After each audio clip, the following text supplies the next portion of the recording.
যে ত্রিভুজের তিন বাহুর দৈর্ঘ্য সমান, তিন বাহুর দৈর্ঘ্যই সমান, সেই ত্রিভুজকে সমবাহু ত্রিভুজ বলে। যেমন এ বি বাহুর দৈর্ঘ্য এবং বিসি বাহুর দৈর্ঘ্য এবং সি এ বাহুর দৈর্ঘ্য পরিমাপ করলে আমরা সমান পাবো। এটা যদি 5 সেন্টিমিটার হয়, এটাও 5 সেন্টিমিটার হবে এবং এটাও 5 সেন্টিমিটার হবে সমবাহু ত্রিভুজের ক্ষেত্রে। তাহলে যেই ত্রিভুজের তিন বাহুর দৈর্ঘ্য সমান তাকে সমবাহু ত্রিভুজ।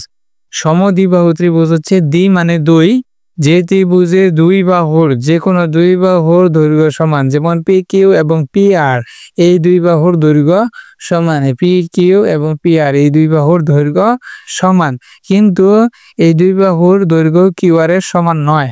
তাহলে এই ধরনের ত্রিভুজকে সমদ্বিবাহু ত্রিভুজ তাহলে ত্রিভুজ বলে। তাহলে যে ত্রিভুজের দুই বাহুর দৈর্ঘ্য সমান এবং অপর বাহু অসমান তাকে সমদ্বিবাহু ত্রিভুজ বলে।